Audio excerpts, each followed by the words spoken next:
Porque não poderia existir o Alex Atala se não existisse o Claude Troagro, se não existe Laurent Suadot, se não existisse Paulo Martins. Não dá para...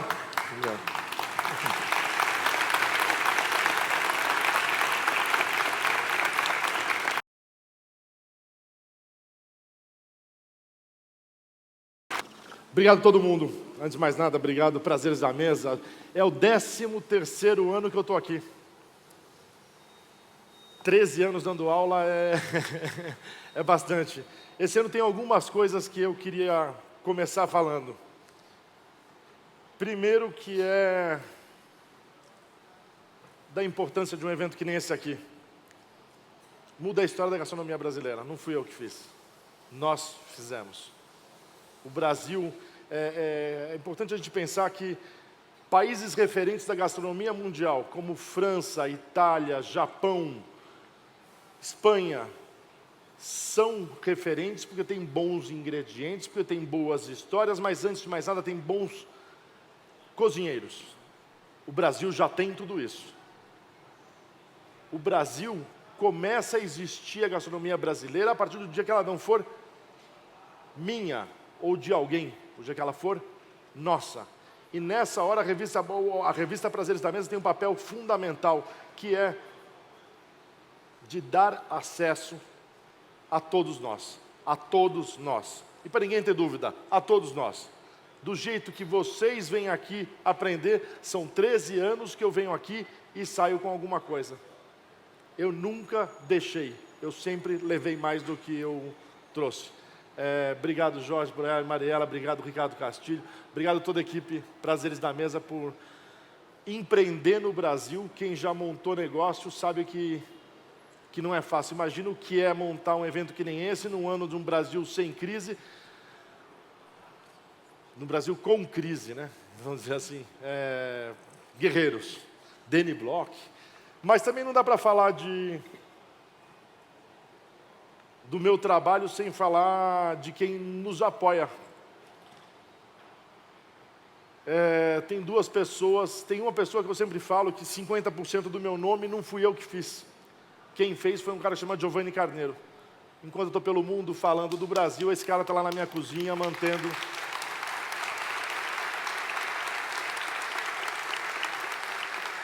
Eu queria também aproveitar e agradecer duas pessoas. Uma deve estar escondida por aí, meu braço direito. Eu não sei nem se é braço direito que a gente devia falar. Algumas relações acabam ficando tão próximas que é difícil a gente falar se é braço direito, né? Andréa Campos, que era cozinheira, começou estagiando comigo, deve estar escondida por aí em algum canto, bem envergonhada. Eu tive a chance de conhecer alguns chefes espanhóis, e um deles chama Juan Mari Arzac. Acho que todo mundo já ouviu falar dele. E tinha um brasileiro trabalhando com ele. E o Juan Mari Arzac começou a me ligar toda semana para falar que quando ele terminasse, o brasileiro tinha que trabalhar comigo. E eu fui, botei o cara na minha cozinha, ele ficava ligando até um dia que os caras já estavam comigo há mais de mês trabalhando. Falei, não, pera um pouquinho, fala com o Juan Mari, porque esses caras têm que... Ele tem que acreditar que você está aqui dentro. Esse cara é talvez um dos talentos mais grandes que a gente tem no Dom hoje, está ali, vem cá.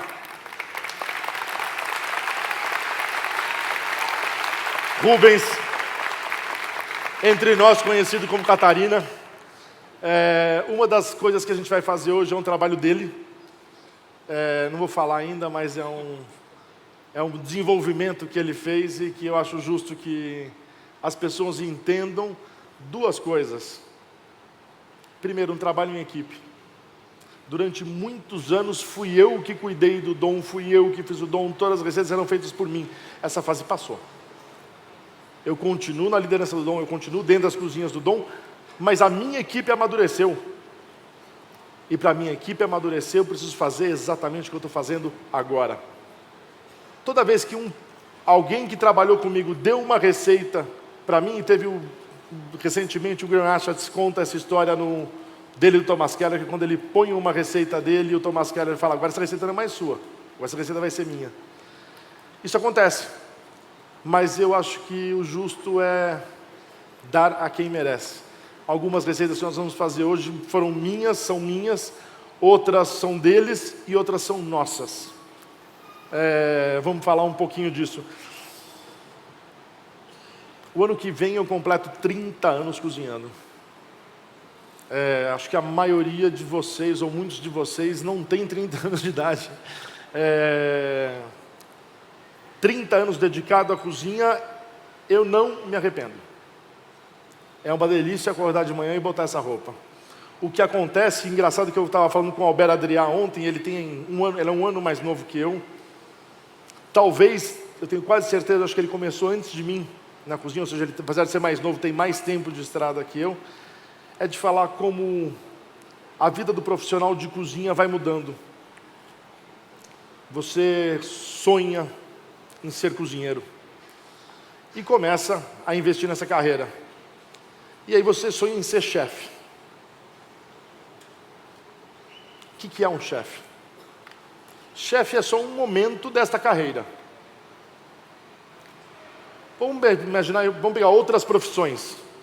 Vamos pensar jornalista. Você termina a sua faculdade de jornalista, você é um foca. Quando você vai fazer os primeiros trabalhos, você talvez você vire um repórter. E de repórter você possa virar o jornalista, o editor e quem sabe um dia até o dono do seu veículo.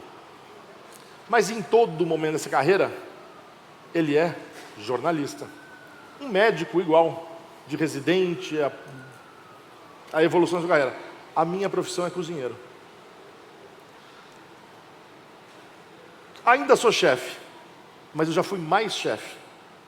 Por que eu fui mais chefe? Porque hoje eu divido com Catarina, com o Elton, com o Alê lá no açougue, com o Giovanni em todos os momentos, a liderança dessa equipe. Chefe só é líder e responsável. Às vezes eu vejo pessoas chegam para mim e falam, eu também sou chefe. Eu falo, que legal, onde você trabalha? Ah não, eu trabalho em casa. Então você não é chefe, porra, você é cozinheiro que nem eu. Que nem eu. Presta atenção, que nem eu. Eu não estou diminuindo ninguém. Eu tenho orgulho de ser cozinheiro. Por favor, vamos ser mais cheios de cozinha do que de chefe. O que leva à perfeição de uma receita é a exaustão, é a repetição, é o domínio profundo da mesma receita.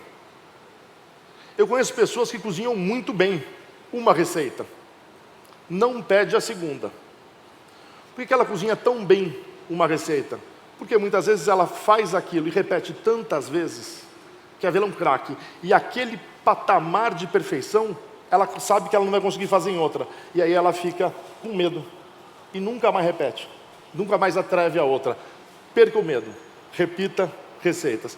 Por outro lado, eu vejo pessoas que, vamos falar o seguinte, homens, que de vez em quando começam a cozinhar em casa. E aí o cara vai lá e manda bem, faz um risoto incrível. O homem adora fazer risoto, né? É uma coisa que parece fácil, né? Põe tudo na panela só, mexe. Vai lá e faz um risoto incrível. Aí você fala, pô, faz aquele risoto de novo. O cara nunca mais acerta. Por quê? Porque não repete. Um dia faz um risoto de um jeito, outro dia faz um risoto do outro. Repetir uma receita é fundamental. O chefe tem que saber de limpeza, tem que saber de manutenção, tem que saber de uma série de coisas que a gente esquece. Tem que saber de compra. Ligar no Santa Luzia e pedir para entregar não vale.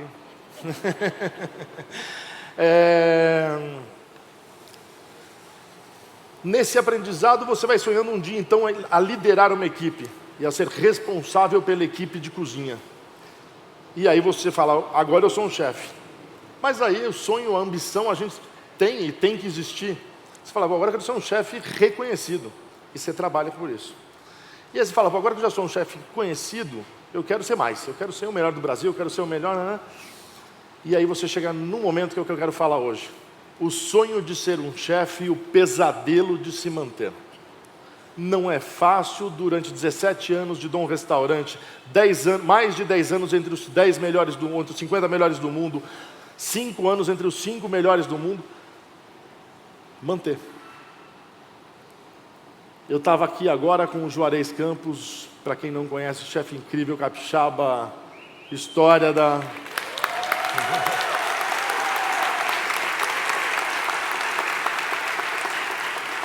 E ele deu risada porque eu estava nervoso na hora de começar a entrar. Falou, pô, você ainda fica nervoso? Fico. É difícil, não é fácil chegar aqui. Não é fácil manter a expectativa do que é cozinhar e do que daqui tem que sair alguma coisa que te surpreenda. Tem que olhar e falar assim, eu vim na aula desse cara aqui, valeu a pena. A primeira coisa que nós vamos falar de cozinha clássica e cozinha moderna ou contemporânea. Clássico todo mundo sabe o que é, não é? Todo mundo sabe a diferença de contemporâneo e moderno? Eu vou usar a referência das artes para explicar para vocês o que é moderno e contemporâneo. Nas artes, a arte moderna aconteceu nos últimos 50 anos. Tarsila do Amaral, grandes pintores brasileiros são modernos. A gente, quando vez fala de moderno, fala dos últimos 50 anos. Quando a gente fala de contemporâneo, a gente fala de hoje aos próximos 50 anos. Aí eu vejo as pessoas falarem de cozinha clássica, de cozinha clássica, de cozinha clássica, de cozinha clássica. Adoro. Aliás, a cozinha clássica é o fundamento, é o salvo-conduto do cozinheiro criativo. Se você não tiver este domínio, você não vai conseguir ir para frente. É simples. Se vocês me derem um violão para tocar agora, eu não sei tocar violão, vou fazer barulho, eu vou estar inventando música. Músico é aquele cara que estudou, que aprendeu os fundamentos, e isso pode dar a liberdade dele, não só de tocar, como de compor música. Você pode executar receitas, você pode criar receitas, desde que você conheça o fundamento da cozinha. Mas eu falei de cozinha clássica, porque todo mundo conhece, mas tem que pensar no que é a cozinha moderna. O que aconteceu nos últimos 50 anos da cozinha no mundo e no Brasil. E a cozinha dos últimos 50 anos é completamente diferente do que aconteceu na história da humanidade anterior. É importante lembrar que até a Nouvelle Cuisine, nos anos 80, são 40 anos atrás, a cozinha era igual até o século XVI. A revolução que acontece nos últimos 50 anos da cozinha é maior do que aconteceu posterior.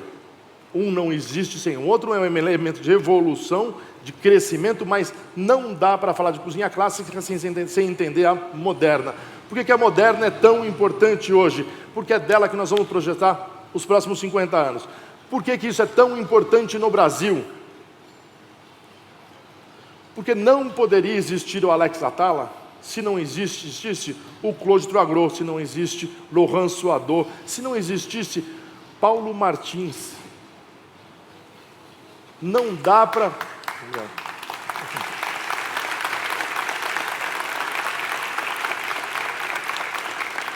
Se o Brasil sonha em conhecer melhor a cozinha brasileira, conheça a história da cozinha brasileira.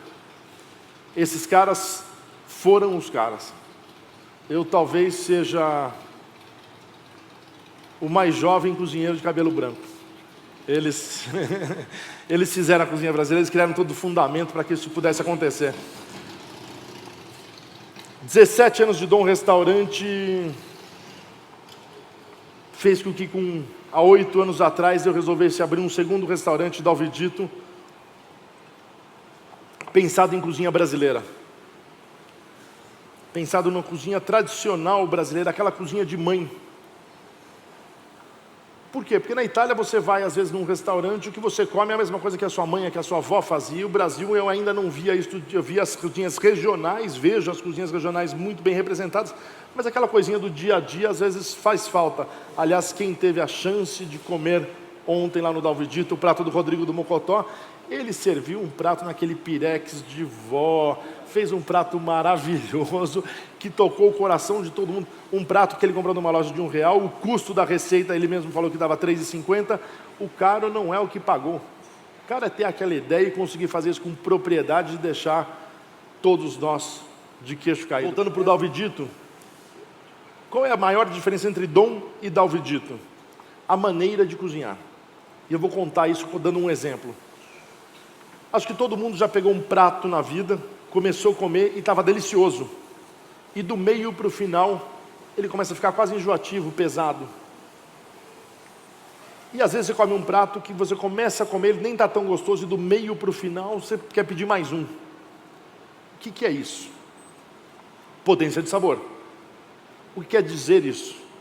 Que você tem que, um prato que fica enjoativo do meio para o final, deve ser servido numa porção menor. Um prato que vai crescendo, porção maior. Essa começam as diferenças. A segunda coisa, as pessoas falam, o dom é caro e vem com pouquinha comida. É verdade. Não é mentira não. O problema é que vem várias pequenas comidinhas. Eu vou dar isso um outro exemplo. Se eu fosse num restaurante italiano e pedisse um espaguete, me servisse um espaguete desse tamanho, eu ia ficar puto. Eu só ficaria mais puto se eu fosse num sushi bar e me servisse um sushi desse tamanho. Vamos começar a entender essas diferenças. Na hora que a gente for cozinhar, o cozinheiro tem que usar a ferramenta de precisão que ele tem. A boca. Experimentar. Entender essa proporção. Quanto de molho vai num prato, quanto de legumes ou de acompanhamentos que vai no prato, quanto de carne que vai no prato. Realmente a carne é a parte principal da receita? Ou foi uma coisa que só nos ensinaram de que a mistura é mais importante que o arroz e feijão? Vamos pensar numa coisa. É melhor comer um arroz e feijão ruim e um bife delicioso? Ou comer só um bifinho com arroz e feijão de gemer? Quando nós formos pensar e criar uma receita, algumas coisas que nos ensinaram e que a gente pensa como verdade, não são. A gente só aceitou aquilo como verdade. É muito melhor um arroz e feijão de gemer. Você foi comer arroz e feijão, você não foi comer carne. Agora, se eu for a uma churrascaria, eu quero uma carne de gemer. Vamos entender essas pequenas coisas. O Dom é esse restaurante que faz receitas pequenas, muitas receitas. Para um único cliente, a gente faz em média 12 pratos. Isso quer dizer que, vamos pegar um exemplo, num dia no Dalvidito que eu atendo 300 pessoas. 300 pessoas durante um dia, um almoço e um jantar. É bastante. Cada pessoa dessa come uma entrada e um prato. São 600 pratos que nós executamos em um dia no Dom Restaurante, no Dalvidito. Vamos pensar no Dom Restaurante. O Dom Restaurante é muito menor, cabem 40 pessoas. Só que eu faço 12 pratos. Eu atendo 40 pessoas num almoço e quase 40 no jantar. Mas vamos pensar só no jantar. 40 vezes 12 dá? Isso dá 600. O que eu faço num dia inteiro do Dalvidito, eu tenho que servir em 4 horas e meia de serviço no Dom Restaurante. Essas lógicas de trocar talher, dos pratos saírem em tempo, de sair, os pratos saírem perfeitos, é muito mais complexa do que a gente imagina. Só ganha isso quem pratica. É muito difícil para quem cozinhar em casa é uma delícia. Eu falo que eu adoro cozinhar, eu amo cozinhar. Eu às vezes não gosto muito de trabalhar. E não é feio. Manter uma cozinha alinhada, produzindo, assertiva, é um grau de tensão que as pessoas não fazem ideia do que está acontecendo ali dentro. Mas a gente consegue manter isso com 3 regrinhas básicas. Não corre, não para e não fala. Outro dia eu postei isso e alguém falou, nossa, como você é chato. Só ele descobriu que eu sou chato, nem eu sabia que eu era chato. Não corre, porque o compasso é melhor. Não para, porque você pode ajudar alguém. Não fala, porque a sua concentração está na entrega do que você vai fazer. O que você põe a mão, as pessoas colocam na boca. O silêncio serve para isso. Não é para oprimir pessoas. É para que a maior concentração e maior entrega, maior resultado para aquela receita. Um dos fundamentos da cozinha do Dom hoje é aproveitar ao máximo tudo. Por que é tão importante? Tem gente que fala custo. Lógico que o custo é importante. Mas respeito ao alimento. Não jogar fora nada não é uma ação de muquiranice. É uma ação de respeito a uma entrega que a natureza nos faz. É importante. 30% da comida produzida no mundo é jogada no lixo. Pré-consumo, isto é, antes do mercado. Quando chega nas nossas mãos, nas nossas casas, nos nossos restaurantes, mais 20%. Porque a gente cozinha demais e joga fora, porque a gente põe demais no prato, porque a gente enfia na geladeira e esquece de comer, e assim o mundo sofre. A relação do homem com o ambiente, com o alimento, precisa de uma revisão. E essa revisão não começa dos outros, começa dentro da gente. Essa receita nasceu do seguinte: nós usávamos os agriões e sobravam os talos do agrião. E a gente pensou em fazer uma salada de mel, mostarda e agrião. Clássica. Clássico. Criativo não é fazer o que ninguém fez. Criativo é fazer o que todo mundo faz de um jeito surpreendente. E era essa a missão dessa salada. A primeira coisa, fiz uma salada de talo de agrião e vai tentar comer inteira. Não dá. Não dá, é muito forte. Talo de agrião, como é que dá? Pouquinho. Uma brincadeira.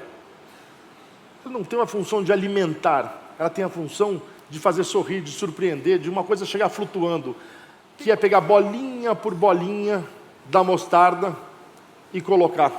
Vamos dar uma olhada agora na receita. Eu vou falando agrião. Nós vamos tirar as folhas que nós vamos usar para outras preparações. Os talos a gente vai cortar elegantemente. Vou fazer uma mistura de mel de abelha brasileiro com um pouco de vinagre. Nós vamos misturar 2 tipos de mostarda, banhar, e agora sim, de pinça, uma a uma. Depois flor de mel, uma a uma, colocada. E eu não gosto que coloque fileirinha. Eu quero que seja que nem pezinho de jabuticaba, elegantemente desorganizado. Só pode fazer essa receita chefe. Só pode fazer essa receita chefe que tem um equipamento de precisão e muito especial, que não aparece aqui nessa receita. Esse equipamento chama estagiário. Você fala sério, você acha que eu ia ficar fazendo isso aqui, negão? Esquece! Eu não vou fazer isso. Alguém tem que fazer por mim. Então eu quero aproveitar esse momento e dizer para vocês, muito obrigado para todo mundo que estagiou comigo. Ou estagia.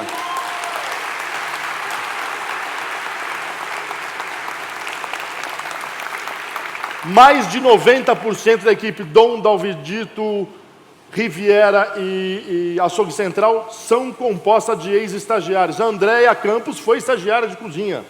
O Rubens, apesar de ficar 4 anos trabalhando com Ramari Arzak, Michel Guerrat tem um currículo foda, ficou na cozinha de produção e teve que fazer comida de funcionário. Quem não faz comida de funcionário bem não merece botar a mão na comida de cliente. É simples assim. Se não fizer comida bem... Obrigado. Cozinhar é paixão. Vamos fazer a primeira coisa. Vamos pensar numa coisa seguinte. Todos os seres vivos neste mundo, insetos, roedores, todo mundo faz 2 coisas. Come e reproduz. O homem transforma isso em prazer.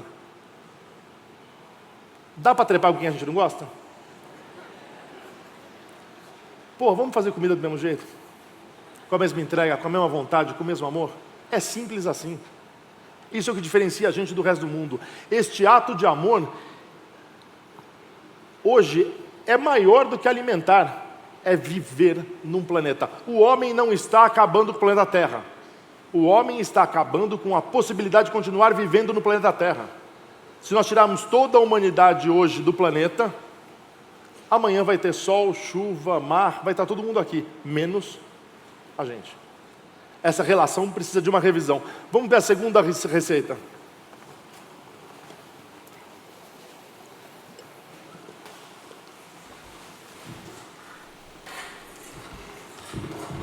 Eu vou passar a receita, depois eu falo dela, a gente vai fazendo devagarzinho.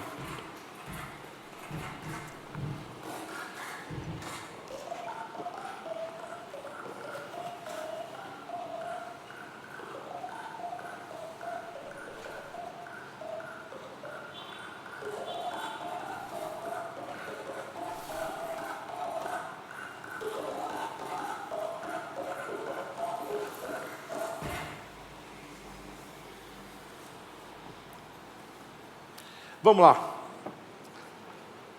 A primeira coisa, já há alguns anos no Dom nós decidimos por usar peixes pequenos e peixes azuis. Cavalinha, carapau, anchova, peixes pequenos. Por quê? Porque existe uma sobrepesca. Para quem trabalha muitos anos em cozinha, ou gosta, ou vai desde criança para o mar, vai ver que está diminuindo. O mar não é um recurso inesgotável. As possibilidades de uso deste ambiente marinho é que sim podem ser inesgotáveis. O mercado demanda sempre da mesma variedade. Todo mundo quer comer robalo, todo mundo quer comer os mesmos peixes. E nós precisamos entregar variedade. Vamos pensar em variedade. Todo mundo já ouviu falar de biodiversidade, não é? Isso quer dizer variedade. Variedade de climas, de solos, de diferentes ingredientes. Biodiversidade, quando a gente fala, não tem valor. Biodiversidade, quando a gente prova, ganha valor. Falando, não tem graça. Mas vamos pensar nisso. Há 20 anos atrás, eu trabalhava 25 anos atrás, eu trabalhava numa restaurante chamada Filomena. A gente já tinha uma carta de vinho, vendia pouco vinho, e os vinhos eram das mesmas regiões. Hoje, 20 anos depois, nós bebemos mais vinho. O vinho é mais presente na nossa mesa, de várias regiões. Quando a gente fala de regiões, a gente também fala de solo e também a gente fala de clima. E a gente fala de variedade de uva. Isso é biodiversidade. Mas eu dou um passinho a mais. Nos anos 80, 70, comer peixe cru era nojento. E as pessoas comiam no Brasil alguns peixes. Peixe cru era difícil e outros peixes também era difícil. Com a moda do sushi, graças a Deus, sou super favorável, nós aprendemos a comer vários tipos de peixe e apreciar peixe gordo, peixe branco, peixe vermelho. Biodiversidade, quando entra na boca, ganha valor. É importante, esta ação de comer, ela é política, ela é cidadã, ela é cultural, ela é além de prazer de comer. Essa receita que a gente fez, então, a gente pega uma cavalinha. Um dos passos clássicos de trabalhar com a cavalinha é você tirar a pele dela. Não sei se deu para ver, tirando com a mão. Aquela pele é um pouquinho mais dura. Quando você vai fazer sushi, algumas coisas, ela é melhor tirar aquela pelezinha que vai dar uma entrega melhor. Todo mundo jogava aquela pele fora. Um dia eu estou olhando lá no restaurante e falei, mas essa pele é linda, transparente, fina. Eu vou tentar cozinhar ela. E acabamos fazendo essa receita, muito simples. Um aspargo com uma pele que ia para o lixo, salsinha, limão e sal.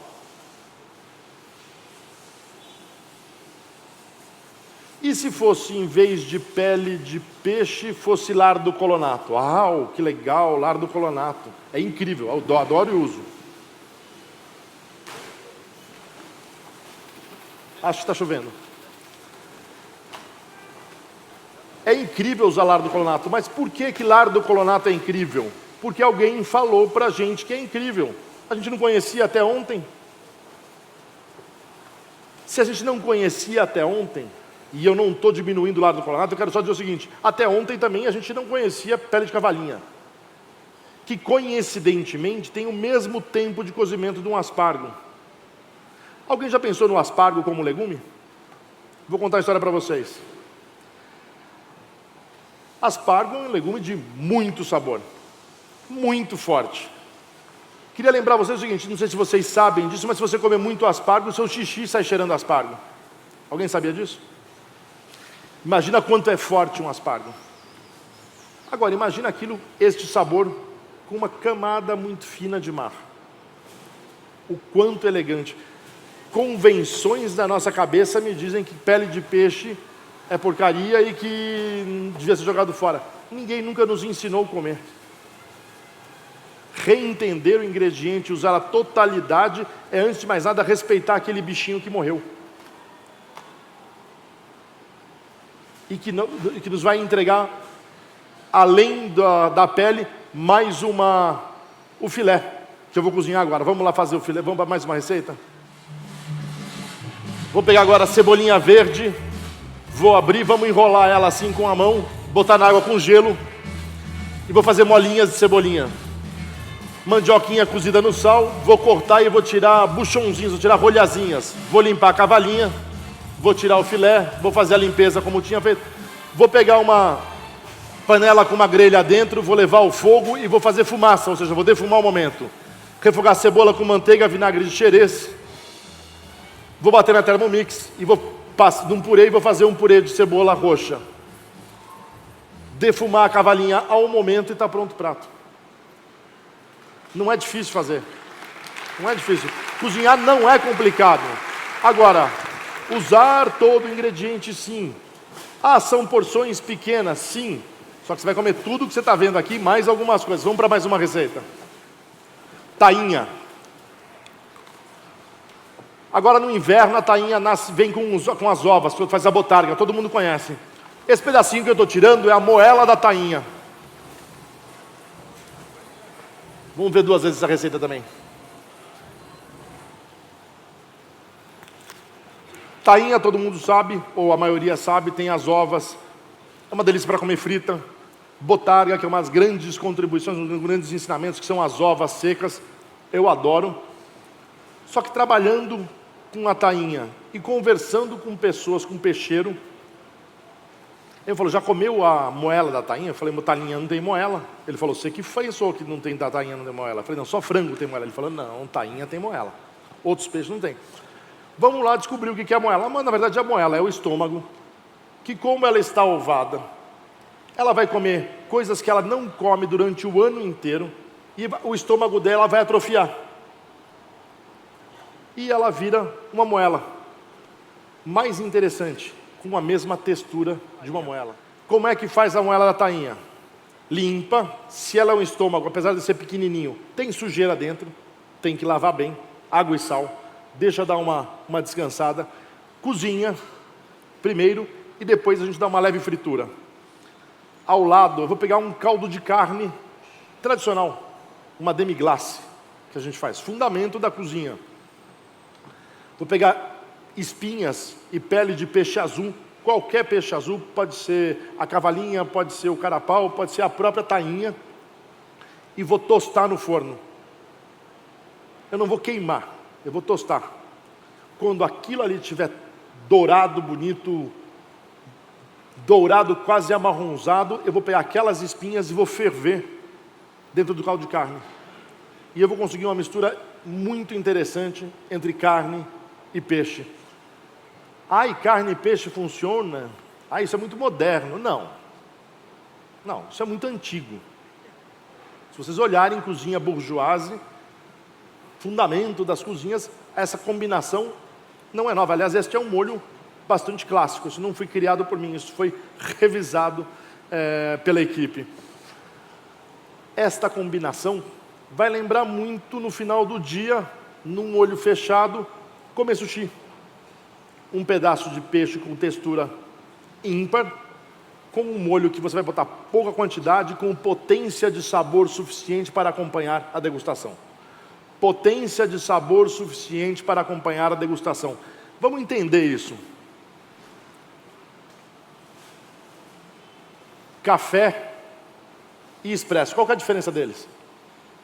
O expresso é mais forte. Se ele é mais forte, ele tem mais potência de sabor. Se ele tem mais potência de sabor, em vez de eu tomar um copinho, eu vou tomar uma xicrinha. Se eu faço um molho potente, ou se eu pego um shoyu, eu não vou pegar o peixe e socar ele dentro do shoyu. Eu me divirto às vezes indo em restaurante japonês, vendo as pessoas pegam o shoyu, enche de wasabi, afoga o peixe. Coitado do peixe.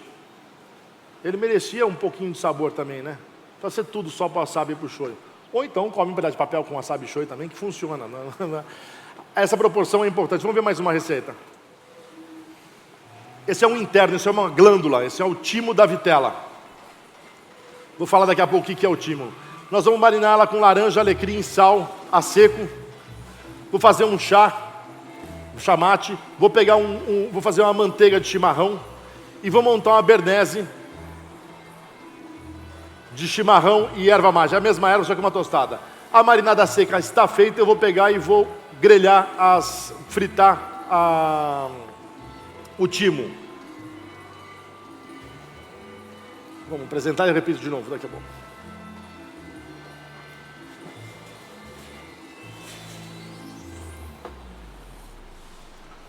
Vamos lá, fritei o timo. Todo mundo sabe o que é o timo? O boi tem, até uma certa idade, 2 diferentes timos. Amígdalas e um que vem antes do coração. Normalmente o que a gente usa é o que vem o de antes do coração. Então, se é um boi jovem, de preferência não lavar com água. Eu aprendi isso com um churrasqueiro genial, pobre Luiz, ou Luiz Acunha, que morreu infelizmente na Argentina. Não lavar, limpar ele bem com um pano molhado, né? Cozinhar ao vapor. Ele cozinhar ao vapor, aqui a gente já frita ele direto, e aí eu vou dar um acabamento nele. Bernese de chimarrão. Vou fazer então um chá com vinho branco, um pouquinho a base da bernese, quando a gente faz, em vez de botar estragão, eu coloco um chamate, ok? Só que tostado. E vou ter uma mistura de vinagre, vinho e pimenta do reino com sabor de chá. Vou pegar o chimarrão, que é a mesma erva, só que verde, e vou fazer uma infusão em manteiga clarificada. Vou ter 2 tipos. E vou montar no calor com gema de ovo. Vou fazer uma bernese, só que sem estragão. Essa receita nasceu há anos atrás no Dom, quando a gente tinha que fazer um prato que durante anos eu chamei de desencarnar. Pelo seguinte, um dos nossos cozinheiros queria fazer uma competição, um concurso de cozinha. O tema dele era Rio Grande do Sul. Eu falei, quais são ele pediu ajuda. Eu falei, quais são os sabores que me fazem viajar para o Rio Grande do Sul? Ele falou, batata doce, chimarrão e um bom assado. Assado de tira, carne clássica, adoro, amo. Melhor combinação, ou das grandes combinações para comer carne, bernese. Tira, estragão, coloca o chimarrão e vai funcionar. Fizemos, funcionou. Carne incrível, molho incrível. Vamos fazer uma batata doce. Pegar a batata do som e cozinhei na cinza. A cinza do carvão, aquele que a gente joga fora, você pode colocar a batata ali dentro e cozinhá-la devagarzinho no forno. O sabor da cinza passa para a batata e consegue ter aquela entrega típica gaúcha do churrasco. Estava tudo delicioso. Aí eu botei tudo junto. Carne, molho, guarnição, fui comer, estava uma merda. Vamos entender isso. Quem nunca comprou uma calça, uma calça incrível, um sapato incrível, uma camiseta incrível, colocou e não combinou? Quem falou para vocês que cozinha é diferente? Coisas lindas e deliciosas nem sempre andam junto. O bom gosto da moda também tem que andar. Desencarnamos o prato. Tirei a carne do prato. E o prato virou, durante anos, batata doce e chimarrão. E era incrível. A evolução da receita foi pegar o timo, então, e fazer praticamente a mesma coisa. Só que desta vez, eu não queria eu queria fazer a batata no forno. E eu queria usar um carvão. Pego as cebolinhas pequenas, coloco na brasa e deixo elas lentamente assando até elas ficarem pretas. Virarem um carvão. Dá para usar em seguida? Não. Precisa esperar 48 horas para aquele sabor amargo sair. E aí virar um carvão de cebola. Então vamos lá. Timo, marinada seca, a base da bernese de vinho tinto, de chamate, manteiga clarificada com chimarrão, os ovos, temperatura batendo, soma a cebola, termina a marinada, frito, faço o carvão de cebola, espero as 48 horas, passo no coisa, pego a batata, rolo essa batata no carvão, e aí monto. Para trazer um charme a mais à receita e uma entrega de sabor, eu pego uma brasa viva, pingo uma gota de óleo, começa a soltar fumaça, e essa fumaça é suficiente para dar sabor de churrasco ao timo com a bernese em cima. Vamos ver mais uma receita? Essa é uma capa de filé. Dá para fazer com peito. Recentemente fiz um jantar lá em Nova York e usei o peito brisket, que eles chamam, que é uma carne de segunda aqui no Brasil. Lá é carne de primeira porque os judeus não comem a carne traseira, comem só o dianteiro, e a melhor parte do dianteiro é o peito. Feijão fradinho, vou cozinhar e fazer um purê deles, vou salvar alguns inteiros. Vou pegar e fiz um chutney de bacuri, fizemos assim, ó, com uma pinça eu vou tirando pontinho por pontinho. Deixa eu montar o prato e explico a receita inteira. Alta cozinha não é, ou gastronomia não é fazer coisas caras. É colocar um ingrediente ou uma receita no seu melhor momento. Essa é uma virtude humana que o cozinheiro deve fazer. A carne de segunda é porque eles falam que é de segunda. Talvez seja de segunda o cozinheiro que preparou ela, porque se for de cozinheiro de primeira, faz gostoso. A avó fazia isso, né? Vamos voltar na coisa. Então eu vou pegar aquela carne e vou cozinhar até ela ficar bem macia. Vou pegar o bacuri. Vou fazer um chutney de bacuri. Como é que faz um chutney de bacuri? Vinagre, água, pimenta, vinagre, açúcar, pimenta, alho.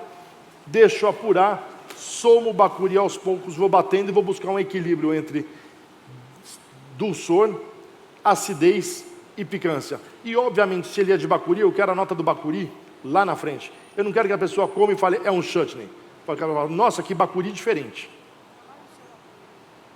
Então a nota de acidez, de dulçor, é só para apoiar o bacuri. O bacuri tem que ficar lá na frente do sabor.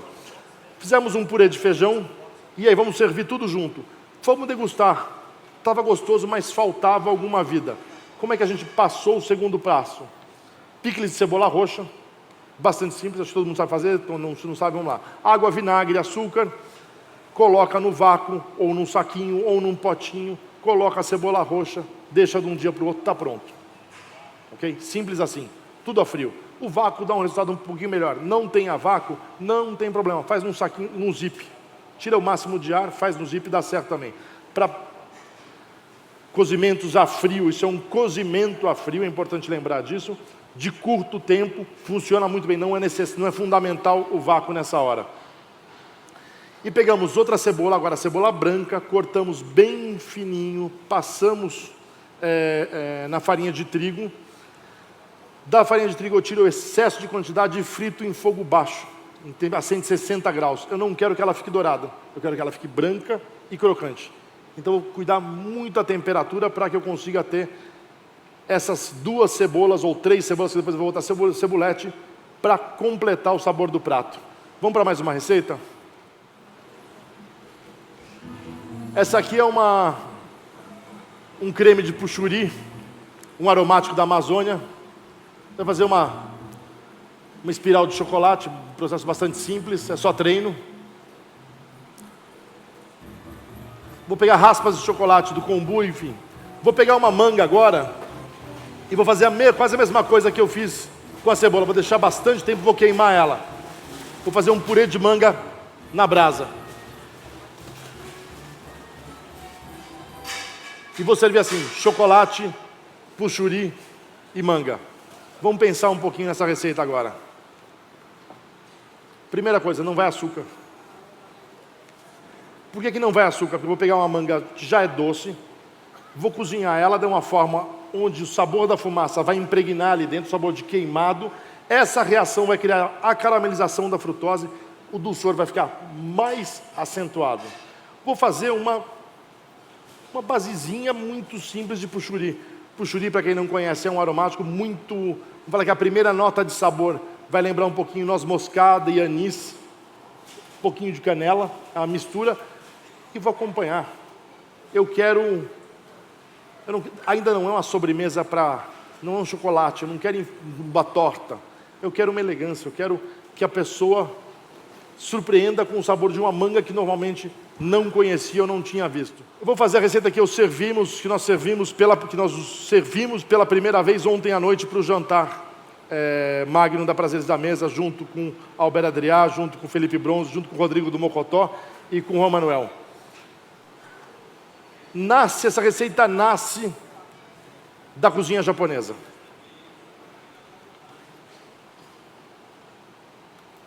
É engraçado pensar cozinha japonesa. Porque às vezes você pega algumas coisas brasileiras ou do mundo e coloca um pouquinho de shoyu, gengibre e alga, fica com cara japonês. Não é cozinha japonesa, é tipo japonesa, não é isso? Mas a cozinha japonesa em si tem uma construção, é uma cozinha absurdamente simples, com uma construção de sabor muito sutil. Era isso que me interessava. Eu não quero fazer um prato japonês, eu quero fazer um prato brasileiro, dentro de uma lógica de construção de sabor japonesa. Eu peguei uma receita clássica japonesa que chama chawamushi. Todo mundo já ouviu falar disso? Chawamushi nada mais é que um dashi. O dashi é um caldo, fundamento da cozinha japonesa. A japonesa tem praticamente só um caldo, normalmente feito de alga kombu e atum ralado ou katsuobushi. Faz esse caldo, soma ovo, bate direitinho, você pode botar algum ingrediente dentro, coloca numa panelinha, num ramecan, numa tigelinha e assa como se assa pudim. E aí vira um pudinzinho. Essa é uma receita de pobre no Japão, porque era a maneira com que eles tinham de fazer um ovo, dá para comer mais gente, menos ingredientes para alimentar. Fiquei pensando naquilo aí, falei, pô, um caldinho, um caldinho. Cheguei, a gente começou a trabalhar com os cogumelos, através do ATA, a gente começou, e o ISA, Instituto Socioambiental, eu comecei a trabalhar com os cogumelos produzidos pelos Yanomamis. Vamos contar essa história aqui rapidinho. Eles não são produzidos, eles são colhidos. Dentro do sistema agrícola vigente, nas culturas Yanomamis, eles fazem mais ou menos o seguinte: eles não têm trator, tudo é no braço, então os caras não têm roça grande. Não dá para plantar uma roça de arroz, uma de feijão, uma de tomate, tem que fazer tudo no mesmo lugar. Então, dentro da lógica deles, eles plantam pimenta no mesmo lugar, legumes e verduras, e depois a mandioca. As pimentas, com 3 meses, começam a produzir. Com 6 meses, as verduras e os legumes estão prontos para consumir. Depois de 1 ano, vem a mandioca. Eles vão recomeçar o ciclo, vão replantar aquela área. Neste momento, começa a nascer um monte de cogumelo. Por que começa a nascer um monte de cogumelo? Porque como eles não têm ferramentas agrícolas, eles derrubam as árvores e arrumam assim, no meio dão uma juntadinha, fazem uns montinhos. Os cogumelos são decompositores e trabalham em associação com as madeiras. Os Yanomamis, com uma sabedoria milenar, que eu não me atrevo e não arriscaria no dia de nós catar cogumelo no mato e comer, conseguem separar mais ou menos 19, hoje a gente trabalha com 11, cogumelos incríveis vindo da Amazônia dentro do sistema cultural, ou seja, ninguém está transformando Yanomami em produtor de cogumelo. O que a gente está fazendo é reconhecendo o valor daquela cultura e através da cozinha reforçar a identidade, a cultura e o sistema de roçado deles. Peguei esse cogumelo e fiz um dashi, fiz um caldo. Cheguei para o Rubens e falei, Rubens, vamos fazer um chawamushi desse cogumelo? Ele falou, vamos, chefe, vamos. Esse aqui é o animado.com, né? Falei, vamos, ele vai comigo. Fizemos, eu fiz o primeiro, ficou incrível.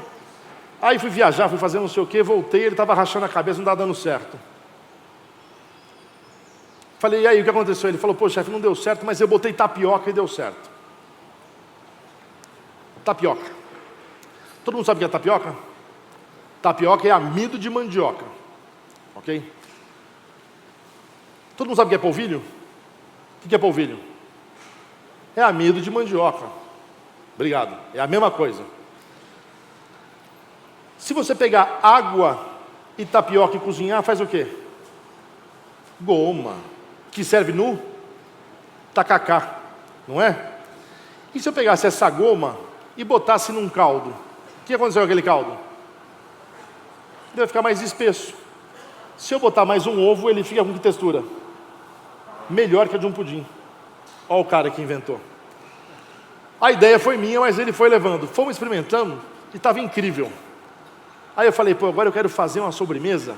Eu quero fazer um prato que tenha a cara de sobremesa. Se ele é um pudim, imagina que legal a gente servir um pudim no meio da refeição, o cara fala, você chegou a sobremesa. No Dom sempre tem isso, né? Vai falar, acabou agora, tem pouca comida, vai acabar rápido. Mas não, vamos fazer uma provocação, vamos botar uma comida que tem cara de sobremesa. Até fizemos. Mas a ideia era melhor do que a realidade. Descartamos a ideia, mas eu fiquei obsessionado com a história do caramelo. Tem coisa mais sensual do que um pudim de leite com aquele caramelo caindo? Fizemos então um caramelo de cebola. A cebola, quando você cozinha ela bem lento, ela já adocica muito. Nós fizemos isso com um pouquinho de mel, um pouquinho de açúcar e conseguimos então um caramelo de cebola. Fizemos o chawanmushi, jogamos o caramelinho de cebola. Vamos montar agora? Bom, só para... Eu não sei se o forno vai funcionar, eu estou com medo de fazer e o forno... Vamos fazer um rapidinho aqui. Dashi. Tem uma parte legal para contar a história. Aí ontem, os cogumelos de Yanomamis, eles não são... Por serem colhidos, por serem naturais, a gente nunca sabe exatamente o cogumelo que vem. Então a gente mistura vários cogumelos, faz em pó, às vezes não, mas na maioria das vezes a gente está usando assim porque rende mais. E fizemos e deu certo. Aí ontem à tarde eu tinha um compromisso, tive que sair da cozinha, o Rubens ficou na preparação, foi fazer a receita não dava certo. O bicho ficou desesperado, ligava no meu celular, eu estava em reunião, não conseguia falar comigo. Jantar pronto, Albert Adriá, todo mundo lá, eu para dando errado. Ele fez a coisa mais inteligente que alguém pode fazer. Quando você não sabe, pergunta para quem sabe. Não é feio não saber, feio é não querer aprender. Ele foi e perguntou para o Albert, e falou: Albert, por que está dando errado? Albert fez 2, 3 perguntas e falou: o cogumelo é diferente? Então o pH é diferente, a coagulação é diferente. Volta para o cogumelo antigo. Deu certo.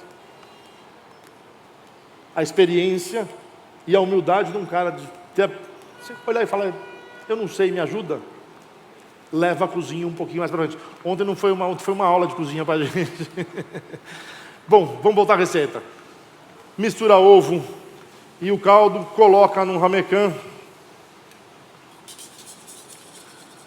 A proporção que a gente está usando, 1 ovo e meio? 1 ovo e meio, ou seja... 1 ovo e meio por 105. Obrigado, então vamos lá. 400 ml de caldo para 2 ovos, fica mais fácil falar assim. Um pouquinho de tapioca para ajudar a engrossar. Caramelo de cebola. Mostra o caramelo, levanta o caramelo aí para todo mundo ver o caramelo. Só trabalhar devagarzinho. Fogo é amigo, fogo não é inimigo. Vai colocar um pouquinho no fundo de cada ramecan. A gente vai estar usando forma de empadinha em ramecan. Fazer 1, 2 só para mostrar. Coloca o que a gente em francês chama de aparelho, appareil, é a base.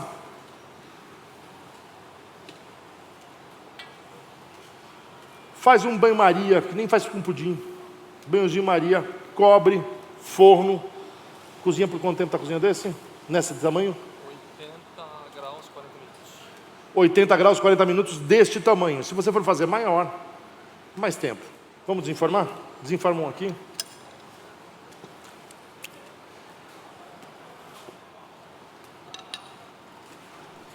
Foi, está.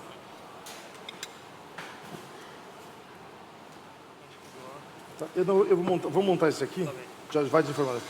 Eu queria pedir para vocês prestarem atenção que, diferente de um pudim de leite que tem aquela textura mais elástica, esse aqui tem essa textura que é... Bate. Quase desaparece na boca. É de uma elegância isso aqui incrível.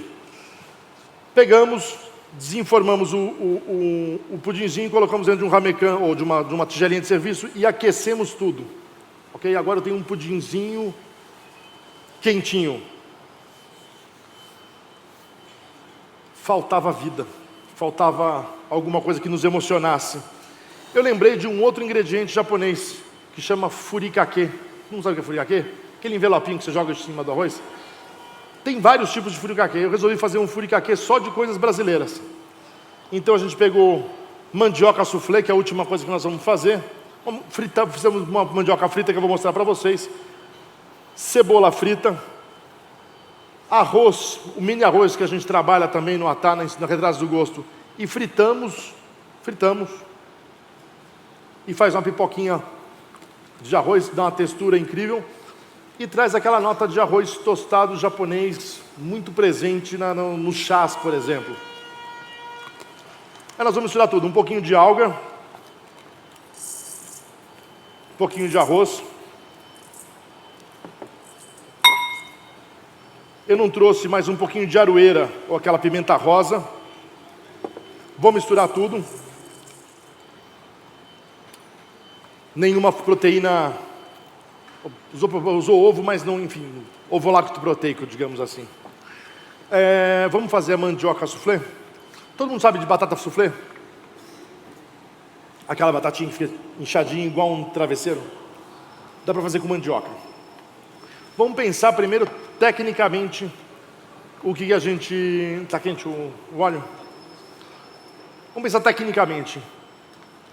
Você pega a batata frita, a batata crua, corta na água, coloca a sal, deixa ela secar um pouquinho, e você faz 2 frituras. O que aconteceu nessas 2 frituras? Uma sela, a outra cozinha. Se uma sela e a outra cozinha, o ar não sai de dentro. Se o ar sai de dentro, ele faz o quê? Incha, sufla. O Rubens, que foi o autor desta receita, ou desta pré-receita, a gente vem está usando de várias maneiras. Que na verdade, deixa eu pensar uma coisa, deixa eu falar uma outra coisa. Todo mundo sabe o que é polvilho doce e o polvilho azedo? Qual que é a diferença na hora de usar? Se eu fizer qual a diferença se eu fizer um pão de queijo 100% polvilho azedo ou 100% polvilho doce? Alguém sabe?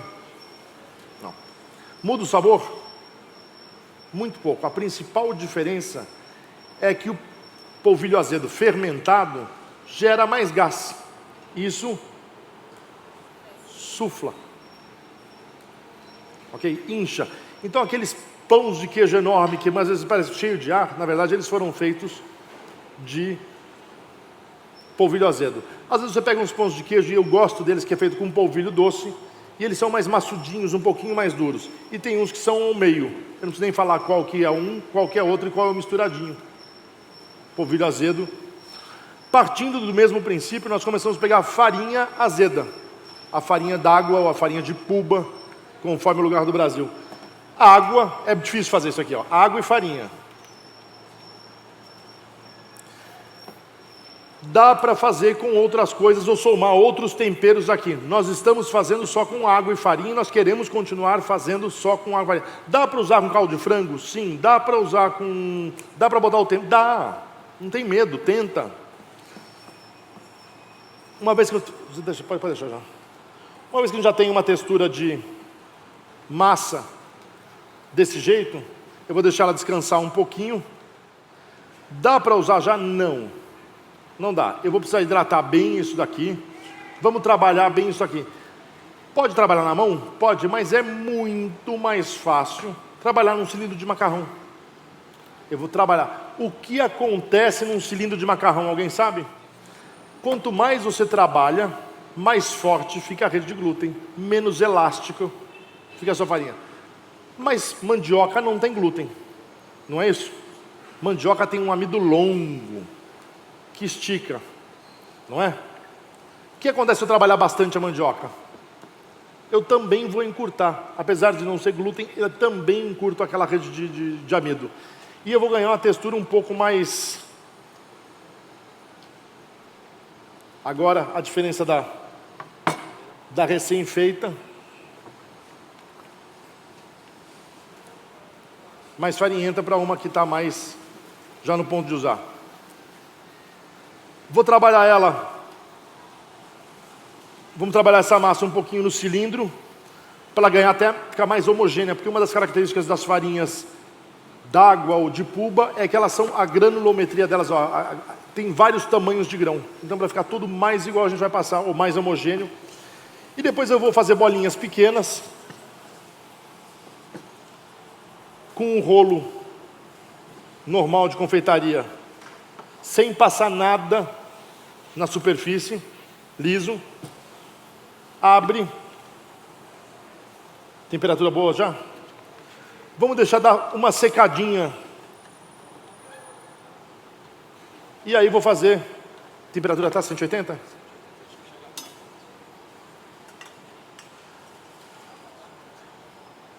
Quer fazer? Joga por cima só para ela ir suflando. Olha o que vira. Um travesseirinho. Mais legal que isso aqui, eu posso fazer um buraquinho, posso rechear dentro, servir um travesseirinho de mandioca, enfim. Aí a criatividade é o limite. Ou simplesmente estragar e fazer o que eu fiz ali, que a gente pega, deixa eu botar uma aqui, e mistura com a cebola frita para ganhar crocância. Vou deixar uma aqui. Vamos lá? Rubens.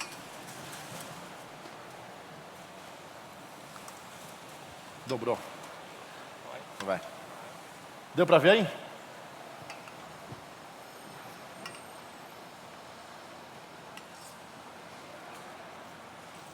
Mandioca talvez seja um dos ingredientes mais fascinantes e menos conhecidos dos brasileiros.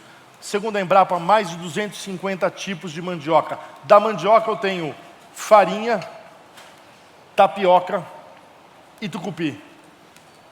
Da combinação da utilização desses ingredientes, saem coisas que a gente já não espera. E muitos têm para descobrir.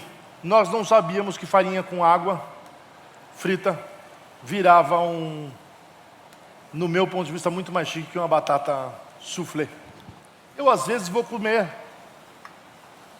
em outros restaurantes, de outros chefes. Muitas vezes o chefe não está.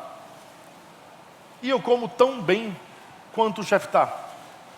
Mas se o chefe está na casa, a experiência é melhor. Se eu espero isso de outros restaurantes, se eu sonho em ir a grandes restaurantes e ver um grande chefe, é natural que eu tenha que aceitar que as pessoas que venham, pelo menos ao Dom Restaurante, queiram a mesma coisa.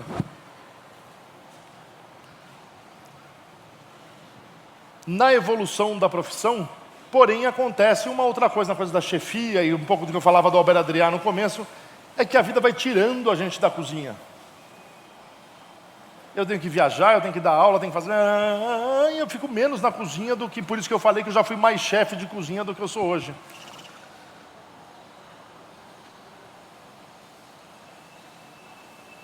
É duro para você ter que largar seu filho. Dom Restaurante é uma criatura que eu criei.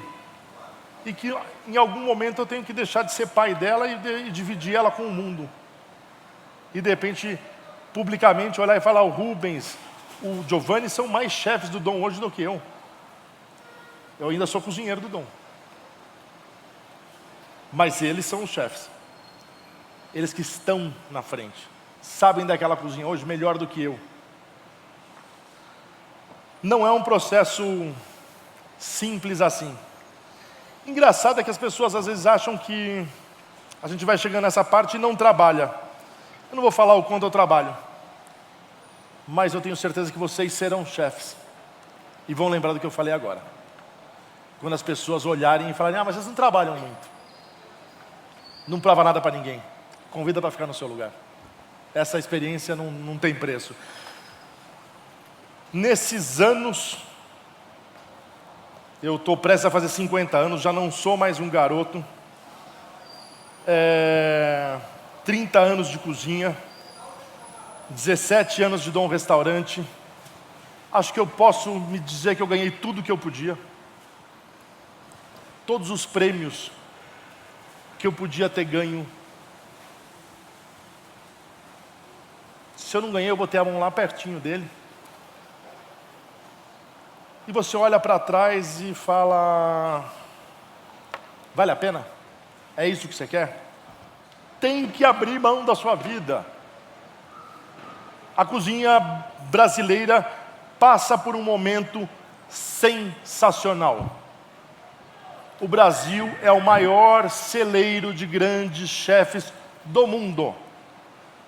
Eu não vou falar nomes hoje, para não cometer a indelicadeza de esquecer alguns bons cozinheiros que eu já admiro.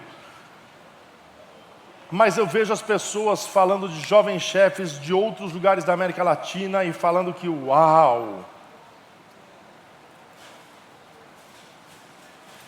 Olha para dentro da gente. Vamos ter orgulho do Brasil. Nós temos os ingredientes mais incríveis da América Latina. Nós temos a maior parte da Amazônia. Nós temos um dos biomas mais ricos do mundo. E temos uma qualidade humana insuperável. Se fosse fácil, já estava feito. O que foi fácil na vida, alguém já fez. Sobrou o difícil. Para quem é cozinheiro brasileiro e quer continuar, vai comer grama sim. Vai ter que abrir mão da sua vida pessoal, sim. Vale a pena? Sim. 30 anos depois eu tenho orgulho de ser cozinheiro. Acredito que nós, de todas as áreas, tenhamos que nos apropriar e nos orgulhar da cozinha brasileira. Ainda me parte o coração. Eu vou cometer uma pequena indelicadeza. Esses dias eu dei uma entrevista, eu vou falar, alguém vai entender essa mensagem, paciência. Fui dar uma entrevista para um grande jornal, para uma grande jornalista, tenho muito respeito por ela. Ela me pergunta, fala assim, o Virgílio Martinez, que eu adoro, do Restaurante Central, é eleito como um dos melhores da América Latina, ou o melhor da América Latina. Tudo que ele ganha em Londres, ele investe no seu restaurante em Lima. O que você acha disso? A minha resposta foi muito simples. A primeira pessoa que fez isso no mundo fui eu. Quem saiu batendo lata pelo mundo, ganhando dinheiro ou fama e trazendo para investir dentro do meu restaurante, fui eu. Caralho, por que o Brasil não vai reconhecer? Mas não precisa me reconhecer. Eu não estou pedindo isso hoje para mim. Mas eu efetivamente vou pedir para que isto seja, que esses louros sejam reconhecidos para esses jovens chefes brasileiros. O que o Brasil tem hoje é um arsenal de prazer, de gastronomia, de sabedoria, de história, de cultura, de biodiversidade, que o maior elo entre natureza e cultura é a cozinha brasileira e a gente precisa se apropriar disso. A cozinha brasileira vai existir o dia que ela for nossa, que ela não for minha e nem de ninguém. É importante que as pessoas tenham e que tenham orgulho. Nada contra nenhum outro país, o contrário, máximo respeito a eles. Mas, por favor, como brasileiros, vamos ter orgulho do nosso. Tem muita gente boa. Tem uma pessoa que eu não posso deixar de elogiar, não porque ela seja melhor que os outros, porque ela está num lugar fora do eixo. A Manu Bufarra. Grande cozinheira. Grande cozinheira. Alguém faz ideia do que é ter filhos, mais de um, estar em Curitiba, fazer comida de autoria, bancar do propriamente, eu duvido, eu não sei se ela consegue, mas eu rezo para ela fechar a conta do restaurante dela, porque eu acho que ela quase paga para trabalhar, se não paga para trabalhar. E o Brasil desconhece essa mulher. Curitiba desconhece essa mulher. Nós conhecemos.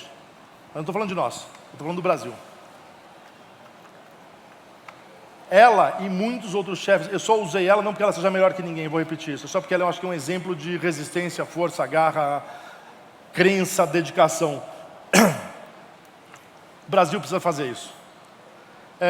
Eu vou terminar a aula agora falando um pouco desse sonho de ser chefe, do pesadelo de se manter, e que a gente não pode perder uma coisa na vida: o bom humor, a alegria, o sorriso. Eu queria passar um vídeo curtinho, uma animação. Pode apagar todas as luzes? Pode rodar o vídeo.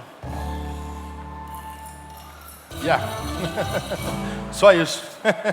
Foda-se, vamos em frente todo mundo do Brasil.